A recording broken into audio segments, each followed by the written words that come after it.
Nominated member उनका कहना है कि ये जो प्रपोज किया है एस्टिमेट्स ये अननेसेसरी है, डिजायरेबल नहीं है, तो उन्होंने अपना डिसेंट कमेंट्स दिया है। उत्तराखंड की चक्राता विधानसभा में खबरें चाहे भ्रष्टाचार से जुड़ी हो, शिक्षा से जुड़ी हो, स्वास्थ्य से जुड़ी हो या फिर योजनाओं में धांधली से जुड़ी हो, हम बेबाकी के साथ समय समय पर हाजिर होते रहे हैं। फिर चाहे मामला विगत वर्ष में उस स्वतंत्रता सेनानी के नाम से मशहूर राजकीय इंटर कॉलेज नागठात का हो, या फिर मामला उस बैरोथा के चिकित्सालय का हो, या फिर मामला ग्राम पंचायत हाजा के पंचायत भवन में बढ़ती जा रही उन भ्रष्टाचार की अनियमितताओं को लेकर हो, हम समय समय पर हाजिर होते रहे हैं। और ऐसे ही एक और मुद्दे के साथ, शिक्षा से जुड़े हुए एक और मुद्दे के साथ आज हम आपके समक्ष हाजिर है। नमस्कार, आप देख रहे हैं डीसीपी न्यूज उत्तराखंड में आपके साथ दीवान नौटियाल। और खास खबरों में आइए बात करते हैं कैंट इंटर कॉलेज चक्राता की दयनीय स्थिति को लेकर। जी हां, मैं इस पूरे प्रकरण की तह तक जाऊं उससे पहले मैं शुरुआत करूंगा। चक्राता में हाल ही में एक एजुकेशन कमेटी बनाई जाती है, यदि मैं हिंदी में कहूं तो शिक्षा सुधार समिति बनाई जाती है। उस शिक्षा सुधार समिति के द्वारा जब अपनी रिपोर्ट कैंट बोर्ड को सौंपी जाती है तो उसमें बिंदुवार 4 बिंदु सम्मिलित किए जाते हैं, जो एजेंडावार लिखे जाते हैं, जिस पर की समिति चाहती है कि बोर्ड काम करे। और वो चारों बिंदु आप ग्राफ में दे गए हैं। मैं सीबीआर की जो हमें कॉपी जो ली है, जो 25 नवंबर को हमें प्राप्त हुई है, वो सीबीआर की एक कॉपी है। इस पर आप एजेंडावार 4 बिंदु उस ग्राफ में देख सकते हैं। और इसके बाद आप इसी सीबीआर कॉपी का अंतिम पैराग्राफ भी पढ़िएगा, बिंदु संख्या 3। बिंदु संख्या 3 जिसमें यह स्पष्ट लिखा गया है कि क्यों एजेंडा पॉइंट 3 को रद्द कर दिया गया है पीसीबी महोदय के द्वारा। जी हां, अब चलते हैं इसकी तह तक। शिक्षा सुधार समिति एक रिपोर्ट सौंपती है। रिपोर्ट में 3 बिंदु सम्मिलित किए जाते हैं, जो आपको 4 बिंदु सम्मिलित किए जाते हैं, जो आपको सीबीआर कॉपी में दिख रहे हैं। बिंदु संख्या 1 और बिंदु संख्या 4 पर बोर्ड के द्वारा सहमति बन जाती है, पास कर दिए जाते हैं। बिंदु संख्या 2 पर संशोधन के लिए छोड़ दिया जाता है, शायद मौके पर जाकर मौका मुआयना किया जाएगा, उसके बाद इस पर निर्णय लिया जाएगा। और बिंदु संख्या 3 जिसको लेकर कि आज हम चर्चा करने वाले, वो बिंदु संख्या 3 को रद्द कर दिया जाता है जब बोर्ड के समक्ष डिस्कशन के लिए वो बिंदु रखा जाता है। अब निरस्त क्यों होता है? और बिंदु पॉइंट 3 क्या है, ये आपने देखा ही होगा, नहीं देखा तो मैं भी आपको बताते चलूं। बिंदु संख्या 3 है कैंट इंटर कॉलेज की मरम्मत एवं रिपेयरिंग को लेकर। क्या वो बिल्डिंग जिसके आप हालात हमारे टीवी स्क्रीन पर भी देख रहे हैं, वहां पर दीवारों में सीलन आ रही है, खिड़की और दरवाजे डैमेज है, उनको रिपेयरिंग किए जाने जरूरी है। इलेक्ट्रिक वायर, विद्युत की जो कनेक्शन की तारें दी गई है, वो अभी खुली के खुली छोड़ी हुई है। ऐसे में कपकपाती ठंड का शिकार वो बच्चे हो सकते हैं। ऐसे में बंदरों के आतंक का शिकार वो बच्चे हो सकते हैं। और इन बिजली के तारों से कब करंट का शिकार कोई बच्चा हो, उस पर भी हमें गौर फरमाना होगा। लेकिन अब बड़ा प्रश्न यह है कि यदि इस तरीके की खामियों पर रिपेयरिंग को लेकर काम किया जा रहा था, यदि शिक्षा सुधार समिति के द्वारा एक एजेंडा पॉइंट इसको लेकर रखा गया था, उस पर आपत्ति क्यों की गई और किसके द्वारा की गई? तो पहले हमें ये स्पष्ट कर दें कि सीबीआर की कॉपी के अनुसार जो स्पष्ट होता है और सीईओ कैंट के द्वारा जो प्रतिक्रिया दी गई है, उसमें स्पष्ट किया गया है कि नामित सदस्य, बोर्ड के नामित सदस्य इस पर आपत्ति लगा देते हैं, जिसके बाद पीसीबी महोदय के द्वारा इस बिंदु को रिजेक्ट कर दिया जाता है, रद्द कर दिया जाता है। अब उलझन का विषय यह है कि जो उन बच्चों के भविष्य के लिए, उन बच्चों की बेहतरी के लिए, उस शिक्षा के मंदिर की बेहतरी के लिए जो एजेंडा समिति के द्वारा रखा गया था, आखिर उस पर आपत्ति नामित सदस्य को क्यों हुई? यह प्रश्न हमारे जहन में था और इस प्रश्न की वास्तविकता को जानने के लिए हमारे चक्रता से सहयोगी रिपोर्टर रितेश वर्मा जा पहुंचे चांदना जी के पास। चांदना जी जो कि विगत 2 वर्ष से शायद वहां पर नामित सदस्य हैं, वर्तमान में भी है, और जिनके द्वारा इस बिंदु संख्या 3 पर आपत्ति व्यक्त की गई, जिस कारण की पीसीबी महोदय के द्वारा इसको रद्द कर दिया गया। चांदना जी की जब प्रतिक्रिया जानी है तो चांदना जी का स्पष्ट कहना था कि उन्होंने बोर्ड से अनुरोध किया था कि पहले 1 वर्ष के अंदर जो स्कूल मैनेजमेंट कमेटी के द्वारा प्रस्ताव पारित किए गए थे उस पर काम होना चाहिए। अब वो 1 वर्ष में क्या क्या प्रस्ताव रखे गए थे ये हमारे जानकारी में नहीं है। दूसरा, नामित सदस्य चांदना जी ने कहा कि हमारी मांग ये थी कि जो 10 लाख रुपए की राशि से आप काम करने वाले हैं वो क्या काम होंगे उसकी उन्हें जानकारी दी जाए। ऑब्वियस बात है, अगर नामित सदस्य तो उनका यह अधिकार भी है कि वो संबंध में जानकारी लें। इसके बाद चांदना जी कहते हैं कि हमारी प्रथम प्राथमिकता मूलभूत सुविधाओं को उपलब्ध कराना था। स्टेशनरी विगत कई वर्षों से वहां पर वितरित नहीं हुई है, वहां पर ड्रेसें नहीं दी गई है, गर्म कपड़े नहीं दिए गए हैं। इन बुनियादी चीजों पर पहले काम होना चाहिए। लेकिन साथ ही नामित सदस्य महोदय कहते हैं कि बेफिजूल की चीजों पर खर्च न किया जाए।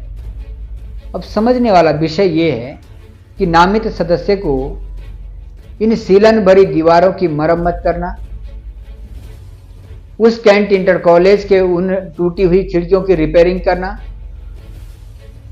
कमरों में खुले पड़े वो बिजली के वायर को रिपेयर करना, बेफिजूल का खर्चा लग रहा है। क्या इससे ज्यादा महत्वपूर्ण है स्टेशनरी, यूनिफॉर्म आदि मूलभूत सुविधाएं उपलब्ध करवाना? और क्या यदि नामित सदस्य चांदना जी को बिल्डिंग का रिपेयरिंग कार्य करवाना बेफिजूल का खर्च लगता है तो फिर उस शिक्षा सुधार समिति को कैसे ये कार्य जरूरी लग जाता है? और जबकि उसी शिक्षा सुधार समिति के चांदना जी जो कि बोर्ड के नामित सदस्य हैं उस समिति के भी सदस्य हैं। और इसलिए डीसीपी न्यूज ने कोशिश की थी, जो शिक्षा सुधार समिति है उसके अध्यक्ष रिटायर्ड कैप्टन चेतन चौहान जिससे भी संपर्क लिया, उनकी भी प्रतिक्रिया जानने की कोशिश की, मगर कैप्टन चेतन चौहान जी ने अस्वस्थता का कारण बताते हुए अभी इस कंडीशन में नहीं हूं कि मैं कुछ प्रतिक्रिया दे पाऊं। और दूसरा, उन्होंने कहा कि मेरे संज्ञान में भी ये मामला थोड़ा बहुत आया जरूर है, लेकिन मुझे इस पर समस्त समिति को बिठाकर उनमें चर्चा करनी होगी, उसके बाद हम कुछ अपनी प्रतिक्रिया दे पाएंगे। इसलिए उन्होंने अपनी प्रतिक्रिया तो नहीं दी है, लेकिन हाँ इतना जरूर कहा है कि वो इस पर डिस्कशन जरूर करेंगे। अब डिस्कशन करके क्या सामने निकलता है, क्या ये उलझन बनी रहेगी और बोर्ड और नामित सदस्य के बीच में चल रही इस कश्मकश का शिकार वो गरीब घर का बच्चा होता रहेगा? आखिर कब तक इन आपसी मतभेदों का खामियाजा उस गरीब घर के बच्चे को भुगतना पड़ेगा जो बमुश्किल विद्यालय में पढ़ने के लिए आता है, लेकिन चक्राता की कपकपाती ठंड के बीच में उसे सीलन भरे कमरों में प्रवेश करना पड़ता है। कब तक वो गरीब का बच्चा शिकार होता रहेगा जो खुले बिजली के वायर के उन कमरों में शिक्षा लेने के लिए मजबूर है, जिस बिजली के तारों से वो कभी भी किसी भी घटना का शिकार हो सकता है? आखिर कब तक? ये कई सारे सवाल हैं, लेकिन इन सवालों को लेकर हमें लगता है कैंट इंटर कॉलेज चक्राता के उन समस्त विद्यार्थियों के अभिभावकों को भी संज्ञान लेना चाहिए। क्या बोर्ड और नामित सदस्य के बीच में चल रहे इन मतभेदों के मध्य में शिक्षा सुधार समिति एक अपना रोल अदा करेगी? क्या बोर्ड और बोर्ड के नामित सदस्य के बीच में चल रहे इस कश्मकश के बीच में कैंट इंटर कॉलेज के उन छात्रों के अभिभावक अपना एक रोल अदा करेंगे? कम से कम आपसी मतभेदों के कारण इन गरीब बच्चों को तो उसमें ना पीसना पड़े। हम इस बात की सराहना करते हैं कि नामित सदस्य उन बुनियादी समस्याओं से निजात पाने के लिए कार्य करने के लिए प्रतिबद्ध है, लेकिन साथ ही हमें यह भी ध्यान रखना होगा कि क्या एक गरीब के बच्चे को सर्दी को भगाने के लिए गर्म जैकेट उपलब्ध करवाना उतना मुश्किल है जितना मुश्किल एक पूरी बिल्डिंग को रिपेयर कर उसे तैयार करना। शायद बच्चों को गर्म कपड़े के तौर पर प्रत्येक परिवार अपने स्तर से कपड़ा उपलब्ध करवा सके, मगर उस कैंट इंटर कॉलेज की दुर्दशा भरी उस बिल्डिंग की रिपेयरिंग करवाना शायद किसी व्यक्तिगत परिवार के बस की बात नहीं है। इसलिए कैंट बोर्ड, शिक्षा सुधार समिति नामित सदस्य को चाहिए कि आपसी मतभेदों को दूर करके एक बेहतर निष्कर्ष निकाले और जनहित के उन सभी कार्य धीरे धीरे हो, लेकिन इसमें किसी तरीके की आपत्ति या मतभेद खड़े ना हो, इस तरीके के प्रयास करने चाहिए। खैर, अधिक जानकारी के लिए आप सीधा देख सकते हैं अपने सहयोगी रिपोर्टर रितेश वर्मा के पास चक्राता में और जानते हैं विभिन्न लोगों की प्रतिक्रिया। लेकिन उन प्रतिक्रिया के साथ ही आप सबसे भी अनुरोध करेंगे, आपकी नजर में कौन सी चीज होना सबसे पहली प्राथमिकता होनी चाहिए? क्या कैंट इंटर कॉलेज के छात्रों के लिए उस इंटर कॉलेज की बिल्डिंग की रिपेयरिंग और मेंटेनेंस करवाना पहली प्राथमिकता होनी चाहिए, जो कि शिक्षा सुधार समिति का एक एजेंडा के तौर पर रखा गया था, या फिर नामित सदस्य चांदना जी जो कह रहे हैं कि बुनियादी समस्याओं से निजात पाना पहली प्राथमिकता होनी चाहिए? पिछले एक वर्ष में जो स्कूल मैनेजमेंट कमेटी के द्वारा प्रस्ताव पारित किए गए हैं उन पर पहले कार्य किया जाना आवश्यक है। ये तमाम सारे प्रश्न हैं, आप सभी भी इस पर सुझाव दीजिएगा। शायद हम उम्मीद करेंगे जल्द ही बोर्ड और नामित सदस्य और कमेटी के बीच में एक सर्वसहमति बने और जल्द से जल्द इन तमाम कार्यों से निजात मिल सके। जैसा आप सभी को पता होगा, कुछ 6 महीने से या पिछले 1 साल से हम चक्राता का तीनों स्कूल की दशा सुधारने के लिए काफी प्रयास कर रहे थे। इसी प्रयास में एक कमेटी का भी गठन हुआ। इस कमेटी की मेंबर्स कुछ आर्मी से भी थे, कुछ बाहर से भी इंडिपेंडेंट भी थे और कुछ हमारी नॉमिनेटेड मेंबर भी थे। इस कमेटी के रिकमेंडेशंस ये था कि स्कूल्स की जो इंफ्रास्ट्रक्चर है सबसे पहले इनको सुधारा जाए। ये जो इंफ्रास्ट्रक्चर है बहुत ही दयनीय स्थिति में है। मोस्ट ऑफ द क्लासेस की खिड़कियां और दरवाजे नहीं है, कई सालों से इसकी वाइट वॉश नहीं हुआ है। सबसे इसी दौरान इसी की दशा सुधारने के लिए पीसीबी सर 2 बार विजिट भी किया, तो उनकी रिकमेंडेशन के अनुसार लगभग हर क्षेत्र में काम करना है। और हमारे पास बोर्ड के पास चूंकि उतना संसाधन नहीं है, उन्होंने इसीलिए पीसीबी सर ने बोला कि आप फेज बाय मैनर में यहाँ डेवलपमेंट या रिपेयर मेंटेनेंस करना शुरू करो। इसी क्रम में हमने इस मंथ की बोर्ड मीटिंग में लगभग 10 लाख का एक एस्टीमेट प्रपोज किया था, जिसमें वाइट वॉश सभी कमरों की वाइट वॉश जो बहुत ही दयनीय अवस्था में सीलन भरी है उनको वाइट वॉश करनी थी, उनकी रेक्टिफिकेशन चेंज करनी थी। और खिड़कियाँ, क्योंकि ये ठंड विंटर में बहुत ज़्यादा प्रकोप होता है, बर्फबारी भी होती है, तो इससे बचने के लिए, इस ठंड से बचने के लिए बच्चों को प्रॉपर खिड़कियाँ चाहिए, सो दैट की जो ठंडी हवा उससे बचाव हो सके। तो इसलिए हमने पहल किया था कि 10 लाख का एक छोटा सा अमाउंट यहाँ स्पेंड किया जाए रिपेयर मेंटेनेंस में। पर अनफॉर्चुनेटली नॉमिनेटेड मेंबर्स, उनका कहना है कि ये जो प्रपोज किया है एस्टिमेट्स ये अननेसेसरी है, डिजायरेबल नहीं है, तो उन्होंने अपना डिसेंट कमेंट्स दिया है। तो इसीलिए पीसीबी सर ने भी बोला इससे बाद में बात करेंगे, अभी इसको कैंसिल किया जाए। तो ये एजेंडा पॉइंट कैंसिल हो गया, इसलिए यहाँ का जो रिपेयर मेंटेनेंस है अभी स्टेक में है। हम चाहते हैं कि यहाँ बच्चों को जो एक डिग्निटी से एजुकेशन करने का जो उनका राइट्स है वो मिले, एक प्रॉपर क्लासरूम हो, प्रॉपर वेंटिलेशन हो, प्रॉपर खिड़की दरवाजे हो, तो उस दिशा में हम आगे भी काम करेंगे।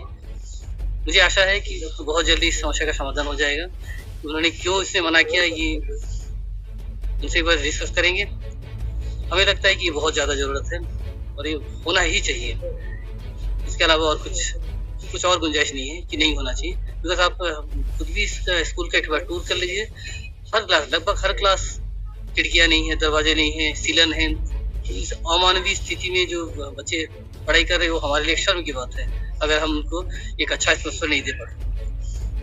मुझे आशा है कि बहुत जल्दी ये समस्या का समाधान हो जाए। ये थोड़ा सा सूत्रों से ही ज्ञात हुआ है कि कोई ऐसा प्रकरण आपकी जानकारी में आया है। मतलब मैं ये कहूँगा कि अभी जो हम 24 तारीख को एक बोर्ड मीटिंग किए थे, 25 तारीख को एक बोर्ड मीटिंग करे थे, उसमें 10 लाख रुपए का एक प्रस्ताव स्कूल की मरम्मत को लेकर आया था और मेरा उसमें जो आपत्ति थी वो आपत्ति 10 लाख रुपए के से होने वाले कार्यों को लेकर थी। मैंने बोर्ड से ये पूछा था कि उसमें 10 लाख में कौन कौन से कार्य होंगे। मेरा ये कहकर आपत्ति हुई है कि उसमें कोई भी गैर जरूरी कार्य ना किया जाए। जैसा मैं पहले भी पिछले 2 सालों से मैं छावनी परिषद में नामित सदस्य हूँ, मेरा हमेशा एक बात का कहना था कि बच्चों को मूलभूत सुविधाओं की सबसे सख्त जरूरत है।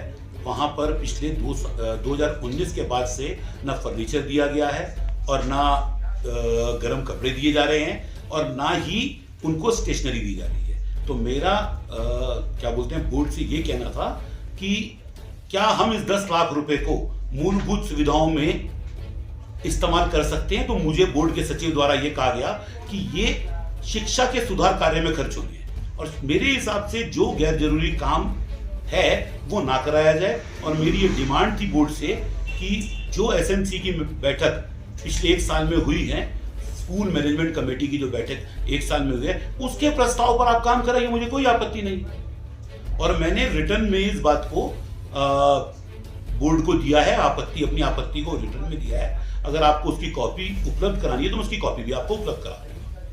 बिल्डिंग्स के मामले में जब वहाँ 600-700 बच्चे पढ़ते थे, क्योंकि मैं भी खुद उसी विद्यालय से शिक्षा प्राप्त किए हुए हूँ, तब इतनी बड़ी बिल्डिंग्स नहीं थी जितनी आज है।